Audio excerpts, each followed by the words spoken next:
Assalamualaikum warahmatullahi wabarakatuh.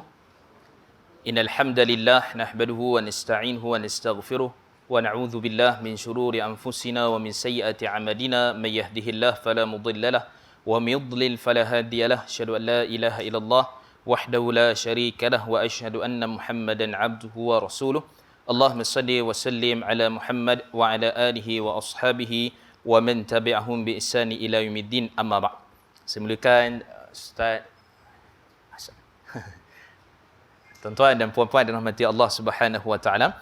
Jadi insya-Allah hari ini kita seperti biasa kita sambung lagi tadabbur daripada ayat-ayat yang kita bacakan dalam dalam solat kita tadi. Jadi hari ini insya-Allah kita bacakan daripada juzuk yang ke-26. Juzuk ke-26 kita baca juzuk 26 satu surah kita ambil sikit dan juzuk 27 kita ambil satu surah sikit. Iaitulah juzuk 26 kita ambil daripada surah Al-Ahqaf. Okey, pada ayat yang ke-12 muka surat 503. Kalau tuan-tuan tengok ayat dia lah. Okey. Muka surat 503 daripada ayat yang ke-12.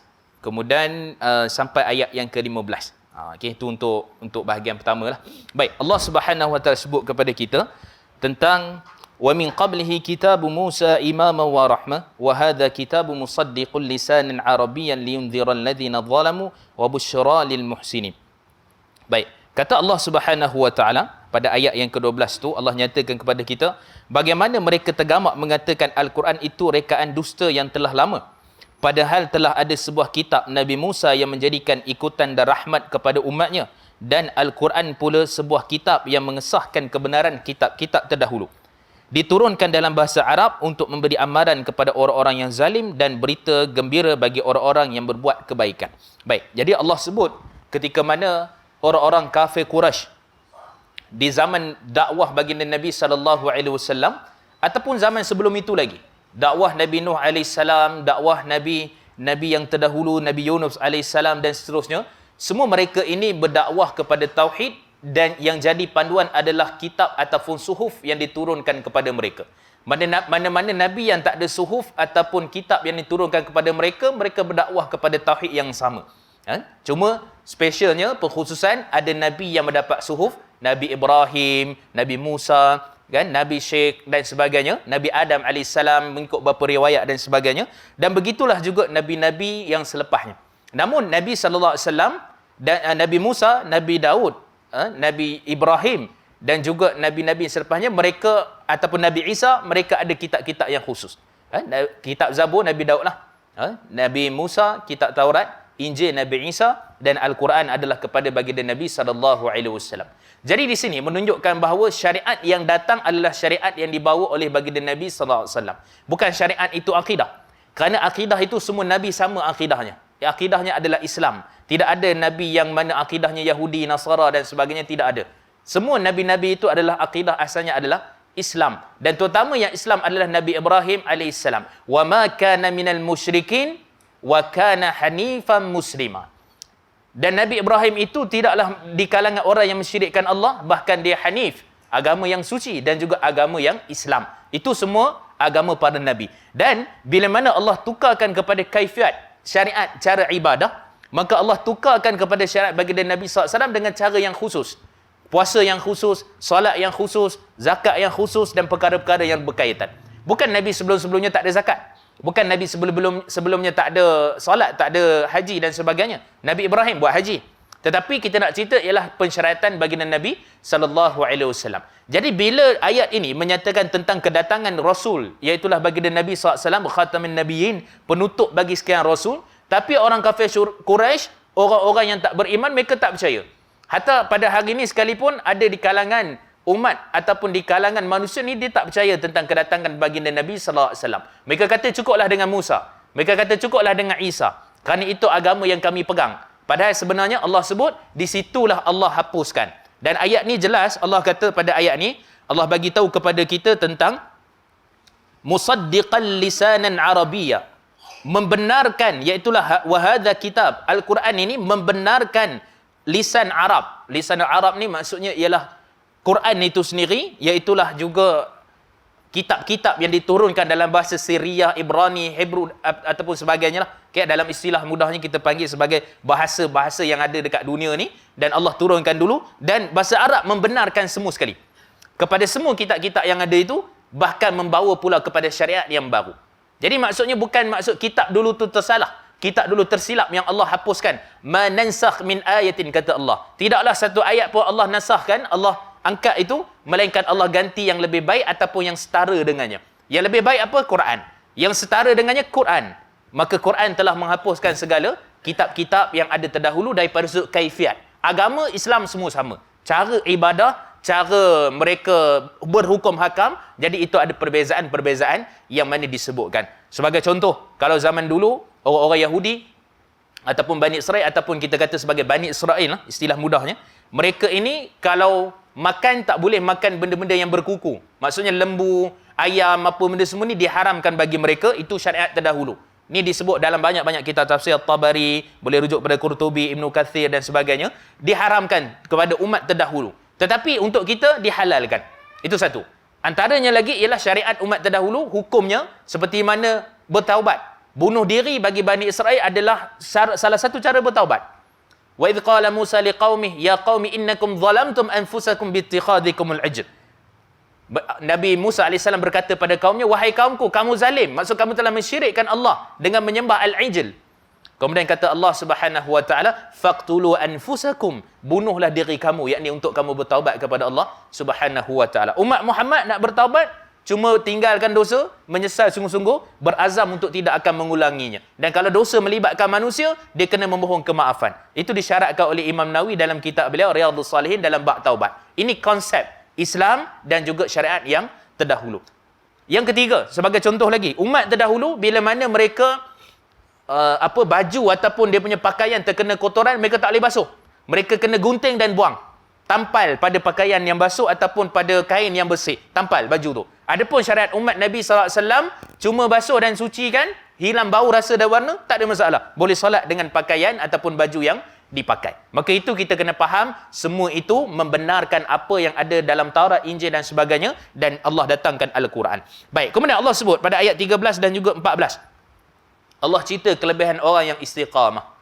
Ni kita lepas Ramadan ni kena ada nilai plus tambah kita untuk kita istiqamah dalam ibadat yang kita buat.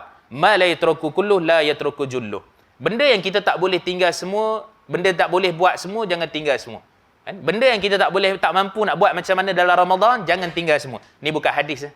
Ni pepatah Arab. Jadi pepatah Arab menyatakan bahawa benda yang kita tak boleh buat semua, jangan tinggal semua. Quran kita boleh baca 1 juzuk sehari, 2 juzuk, 3 juzuk sehari. Tapi lepas Ramadan, 2-3 muka surat. Tak apa, jalan. Tak ada masalah. Kita nak istiqamah. Walaupun tak sampai kepada tahap standard macam mana kita berada pada bulan Ramadan. Tapi kita kan ada usaha. Sedekah kita pun sama, zakat-zakat kita yang lain pun sama, dan suruh amalan-amalan yang lain. Itu dia punya konsep. Maka Allah kata, mereka yang mana istiqamah ada 3 benda dapat pada ayat ni. Ayat 12 Allah sebut, fala khaufun alaihim walahum yahzanun. Mereka tidak akan berasa takut dan juga tidak akan rasa berduka cita. Dan kemudian mereka adalah di kalangan ahli-ahli syurga, iaitulah balasan terhadap apa yang mereka amalkan, mereka kerjakan sewaktu mana dekat dunia. 3 perkara. Pertama, mereka takkan takut. Takut apa dia? Amalan mereka ditolak oleh Allah Subhanahu wa taala bila mana dibentangkan amalan. Disebut oleh Imam Ibn Kathir, Tabari, Qurtubi dan sebagainya, bila mana amalan dibentangkan, kita confident sebab kita istiqamah, sebab kita buat sungguh, sebab kita betul-betul lakukan amalan itu, apa yang Allah perintahkan, apa yang Nabi perintahkan, maka mereka takkan takut amalan mereka ditolak oleh Allah Subhanahu wa taala. Itu pertama, itu kelebihan orang istiqamah. Yang kedua, Allah kata walahum yahzanun, mereka takkan rasa duka cita. Duka cita yang macam mana? Apa lima fatahum atau lima fatakum fid dunya? Apa yang kamu telah tinggalkan sewaktu mana kamu dekat dunia? Tak ada orang menyesal. Tak ada orang rasa tak cukup. Tak ada orang rasa macam nak kembali semula dekat dunia. Tak ada, sebab istiqamah. Orang yang tak istiqamah, orang yang tak beriman, orang yang mana tak bersedekah, maka banyak rekod-rekod yang Allah sebutkan dalam Quran tentang orang yang seperti ini. Fasaddaqa wa akum minas salihin. Ya Allah, bagi aku masa sikit, aku nak kembali dekat dunia, berapa saat, berapa ketika, aku nak bersedekah sebanyak-banyaknya. Tak ada dah. Tu geng orang menyesal. Dia rasa sedih, rasa duka cita, kerana melihat orang-orang yang mana Allah telah pun beri kebaikan yang banyak pada dia, dan dia buat amal kebaikan yang begitu banyak sewaktu mana dia dekat dunia. Tu cerita orang istiqamah. Dan kemudian juga Allah sebut juga tentang orang-orang yang mana beriman, dia kurang amal. Dia tengok kepada orang beriman yang banyak amal. Dia menyesal kepada Allah, tolong ya Allah bagi aku sikit masa dekat dunia dan kemudian aku ingin beribadah semahu-mahunya dan aku kembali semula kepada akhirat. Dan kemudian tengok pula kepada orang yang mana beriman, orang kufur tengok. Orang yang kafir, yang tak Islam, tak beriman pada Allah, tengok orang beriman dapat kebaikan. Maka Allah sebut dalam surah A'raf bagaimana keadaan mereka ni, Allah Subhanahu wa taala bagi bayang-bayang supaya mereka nampak apa yang ahli syurga dapat. Minum air yang begitu lazat dengan keindahan semua tu, Allah pamerkan nampak kepada ahli neraka dan ahli neraka kata, kami nak sikit air. Kami nak sikit minuman. Tak payahlah yang kamu minum tu, yang lebih-lebih kamu lempahkan buang tu, tak, bukan buang lah maksudnya yang tak habis kan, ataupun yang kamu alihkan sedikit tu lebihan, yang tu pun cukup dah kami dapat minum. Kerana kami minum zakum, kami minum hamim dan sebagainya ni kan, kotoran jijik ni kami tak mampu nak minum dah. Dapat sikit pun cukup dah. Maka Allah perli orang-orang yang mana kufur, tak beriman kepada orang-orang yang beriman di sisi Allah Subhanahu wa taala. Itu dia punya konsep. Boleh tengok pada ayat ke-50 51 daripada surah A'raf menceritakan tentang perkara ni. Baik. Kemudian Allah sebut mereka adalah di kalangan orang yang kekal dalam syurga. Khalidina fiha jazaa'an bima kanu ya'malun. Bermaksud istiqamah ni orang yang beramal. Sebab masuk syurga salah satu adalah dengan beramal untuk dapat rahmat Allah. Masuk syurga dengan rahmat Allah. Nak dapat rahmat Allah adalah dengan beramal. Sebab tu Allah banyak mention dalam Quran sebut tentang orang beramal. Allah sebut dalam ayat lain, Allah menyatakan apa? Watilka jannatul lati uristumuha bima kuntum ta'malun. Demikian syurga yang kami warisi daripada Adam, nenek moyang kamu terdahulu, dengan apa yang kamu amalkan. Kan? Jadi nak dapat rahmat kena beramal. Jadi antaranya beramal kena istiqamah. Maka Allah sebut siapa istiqamah, dia tidak akan rasa takut, dia tak akan berduka cita, dia daripada calon syurga Allah Subhanahu wa taala. Dan Allah sebut di antara amal-amal yang baik itu pada ayat 15. Iaitulah berbakti kepada kedua ibu bapa. Allah sebut wa wasainal insana biwalidayhi ihsana. Buat baik pada ibu bapa. Yang meninggal dunia, macam mana sunnah kita nak buat baik pada ibu bapa? Yang mana masih hidup, apa sunnah-sunnah ataupun perkara yang kita perlu buat baik kepada ibu bapa? Cari sunnah-sunnah baginda Nabi SAW. Istighfarkan, doakan kepada si mati, iaitu sunnah. Dalam riwayat Imam Ahmad disebutkan tentang apa itu, bagaimana seorang ayah yang tinggi darjatnya semakin tinggi di sisi Allah. Diangkat oleh Allah, dimuliakan oleh Allah. Sebab apa? Antaranya bistighfar li walidayki alaik. Sebab istighfar seorang anak kepada ayahnya, kepada keluarganya, terutama ibu bapanya. Maka sebab tu kita pun kena istighfar. Doa maksudnya Allah fillahu warhamhu, Allah fillaha warhamha, jangan lupa. Kan itu juga antara tanda kita buat baik kepada kedua ibu bapa kita. Dan Allah sebut kat sini sebab apa? Mereka menanggung kesusahan demi kesusahan dan kemudian mereka menyusukan kita. Okay, kemudian bercerai susu, kemudian sehingga sampai kita umur dewasa agak besar, wa balagha arba'ina sanah, sampai umur 40. 40 ni ialah umur yang disebut dalam ayat Quran antara umur yang mana mereka ini memisah di antara kebaikan yang mereka lakukan atau kekal dalam kejahatan ataupun amalan yang mereka buat ataupun mereka berhenti daripada buat jahat. Dia punya umur matangnya adalah umur 40. Life begin by 14 kan. Apa benda dah buku tak ingat dah apa nama dia kan. Permulaan hidup tu dia mula umur 40. Matang tu umur 40. Quran ni tak sebut matang umur 40. 40 ni patut akhirat lah. Kan? Malangnya kadang-kadang ada orang 50, 60 dia duk kerja dunia lagi. Kan? Patutnya ambil pencen, ambil apa semua boleh ambil pencen, dah tak nak, dia nak kerja lagi. Nak cari lagi berkait dengan dunia. Kalau tak cukup untuk diri sendiri, tak apa dia cari. Ni nak menambahkan kemewah-mewahan. Nak tambah lagi. Maka kita kata umur 40 adalah umur yang diletakkan oleh Allah Subhanahu wa. Kata Imam Fudail bin Iyad, umur 40 membezakan antara dia ni orang yang mengingati akhirat ataupun tidak. Perubahan yang dilakukan itu berlaku ataupun tidak. Umur 40. Kalau umur 40 masih tak berubah, sampai sudah dia takkan berubah. Itu umur yang Quran sebutkan. Dan itulah umur start daripada kelahiran, sampailah dia kuat, kukuh, sampai dia umur 40. Dan kemudian anak yang baik. Ni ciri-ciri anak yang baik. Dia pun kata, Rabbi auzi'ni an ashkura ni'mataka allati an'amta alayya wa ala waliday wa an a'mala salihan taddah. Ni doa dia tuan-tuan. Allah sebut, Rabbi auzi'ni an ashkura. Tambahkan aku lagi untuk bersyukur kepada nikmat-nikmat yang telah engkau berikan kepada aku dan kepada kedua ibu bapa aku dengan a'mal salihan, dengan aku melakukan amal-amal soleh. Okay? Ayat ni bagus ni. Taddah, dengan apa yang kau redha, dan juga perbaikilah segala urusan zuriat keturunan aku, anak yang soleh yang baik. Aku bertaubat kepada kamu dan jadikanlah aku di kalangan orang-orang yang beriman di sisi Allah Subhanahu wa taala.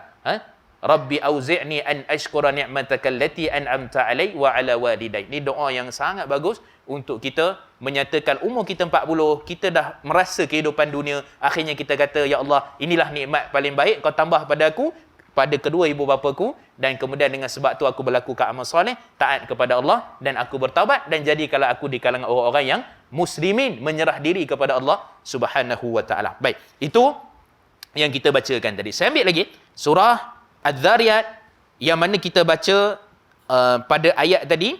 Saya ambil daripada kisah Nabi Ibrahim AS yang didatangi pada malaikat. Muka surat 521. Okey, 521 daripada ayat ke-24. Ni cerita kisah Nabi Ibrahim didatangi tetamu malaikat. Kan? Yang mana Nabi Ibrahim ni antara benda masalah dia ialah umur 80 lebih pun dia masih belum mendapat anak. Zuriat daripada keturunan Sarah. Kan? Tapi akhirnya bila mana mereka pergi ke Mesir, dengan keadaan mereka berpindah, ni disebut dalam hadis sahih dalam riwayat Imam Al-Bukhari, ketika mana mereka dihalau oleh penduduk mereka. Mula-mula Nabi Ibrahim kat kota Babylon. Kat kota Babil. Lepas tu kena halau penduduk-penduduk yang menyembah berhala kat situ. Dan kita pun faham cerita tu kisah dengan Azar, dia berdialog dengan Azar, kan, macam mana buat itu, buat ini dan sebagainya, dan akhirnya dia ini disyaki menghapuskan segala-gala berhala yang berada di kota Babil. Kan? Sebab tu dia kata qala ini saqim, aku sakit waktu tu. Sakit hati sebenarnya tengok orang menyembah berhala. Kan, bukan sakit tu demam, sebab bila mana mereka ada satu perayaan, mereka tak buat kat kota Babil. Mereka buat keluar pada kota Babil, perayaan yang lebih besar lagi. Maka Nabi Ibrahim antara yang excuse tak hadir. Bila ditanya pada dia, dia kata aku sakit. Sakit apa? Bukan sakit betul. Sebab tu Nabi Ibrahim ni tidak pernah berbohong melainkan 3 kali. Baca dalam hadis sahih Bukhari apa dia punya bukan perbohongan tapi helah dilakukan Nabi Ibrahim. Pertamanya ialah dia kata dia sakit. Yang kedua, dia kata dia punya isteri Sarah tu adalah saudara dia. Itu waktu dia berjumpa dengan kerajaan yang sangat teruk lah waktu tu. Raja yang sangat zalim dekat Mesir, sebab dia nak buat benda tak baik kepada Sarah. Berapa kali, 3 kali, 4 kali, akhirnya dia macam jatuh, dia macam bergegar-gegar macam tu tubuh badan dia, dan akhirnya dia bertaubat kepada Allah Subhanahu Wa Taala. Dia tak kacau Sarah. Kan, dia sebab dia kata Sarah ni menariklah bagi dia dan sebagainya. Baik, kemudian berlaku pula isu dekat Mesir, kena halau, ataupun sebelum tu kena halau ke tempat lain. Kan, ini nama sebagai Haran. Haran tu lah yang berlaku dialog tu. Kan, berlaku dialog apa? Dia tanya tengok kepada bulan, tengok kepada matahari, kan, tengok kepada sekian-sekian, semua dia jadi benda yang hadza akbar. Tengok pada matahari, ini lebih besar. Inilah agaknya Tuhan. Ramai orang silap faham pada ayat tu, menyatakan bahawa itu ialah Nabi Ibrahim mencari Tuhan. Dah. Nabi Ibrahim daripada awal lagi dah menyembah Allah Subhanahu Wa Taala, tetapi ayat yang Allah rakamkan itu sebagai ejekan kepada mereka yang tak jumpa Tuhan. Terutama bagi penduduk di Haran yang mereka sembah bulan bintang. Mereka nampak bulan, nampak bintang, mereka kata inilah Tuhan. Kan, tengok pula matahari, oh ni lebih besar, ni lebih bagus, inilah Tuhan. Akhirnya tenggelam. Kan, kemudian kata Nabi Ibrahim, aku berlepas diri daripada kaum aku yang mana mereka menjadikan sembahan-sembahan bulan bintang itu yang mana dijadikan sebagai Tuhan. Hari ini pun masih ada lagi, tuan-tuan. Sebab tu larangan salat pada waktu-waktu tertentu tu seperti mana disebut oleh sebahagian para ulama syurah, Imam Ibn Hajar Asqalani, bila mana Allah larang salat lepas salat ketika mana matahari nak naik, antaranya ialah sebabnya punca kerana kaum-kaum yang menyembah bulan bintang, ibadat mereka pada waktu itu. Itu antara sebab kenapa punca larangan tak dibenarkan solat sunat lepas subuh. Okay? Ketika matahari nak naik, ketika matahari betul-betul naik, ketika mana lepas asar, ketika mana nak terbenam matahari. Sebab itu ibadat yang dilakukan oleh, bukan ibadat lah, maksudnya ritual, kan dia dilakukan oleh orang-orang yang bukan Islam, termasuk yang menyembah bulan bintang. Baik, habis kat situ, Nabi Ibrahim AS diuji lagi.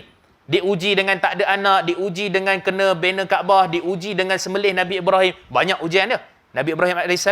Dan kemudian Allah sebut kat situ, waktu umur dah 80 lebih, Allah perintahkan ketika mana malaikat ini nak pergi hancurkan tempat Nabi Lut AS.